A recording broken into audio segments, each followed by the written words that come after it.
Ô noble voyageur, assieds-toi sous la tente étoilée, laisse le parfum du thé à la menthe enivrer ton esprit, et écoute le récit d'une cité née du destin et des rêves d'un roi.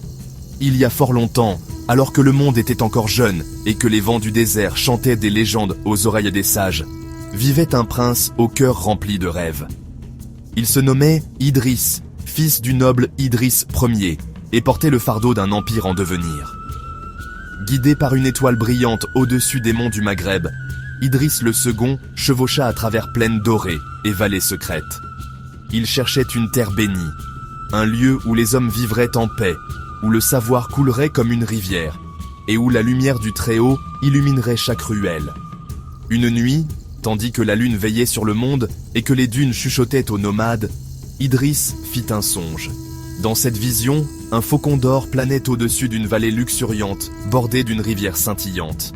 Là, s'élevaient des palais, des minarets touchaient le ciel, et le rire des enfants résonnait comme une douce mélodie.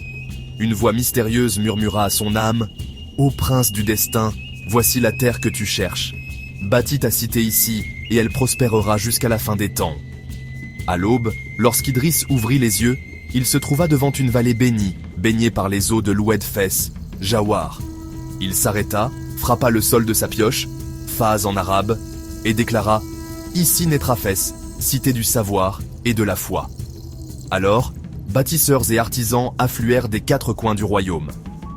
Ils sculptèrent des remparts protecteurs, élevèrent des maisons aux portes d'azur, tracèrent des ruelles sinueuses où l'encens et les épices embaumaient l'air.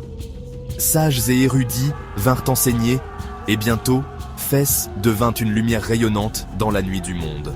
On raconte qu'à la veille de l'achèvement de la grande mosquée, un mystérieux vieillard apparut et offrit au sultan une fiole d'eau claire. « Verse ceci dans les fondations, dit-il, et Fès prospérera tant que les étoiles brilleront dans le ciel. » Idriss obéit, et depuis ce jour, les fontaines de Fès ne se sont jamais taries, murmurant à qui veut les entendre l'écho d'un passé glorieux. Ainsi naquit Fès, la perle du Maghreb, où les âmes s'élèvent, et où l'histoire danse encore au clair de lune. Mais ceci, ô voyageurs, est une autre histoire, et elle attend la tombée de la nuit pour être contée.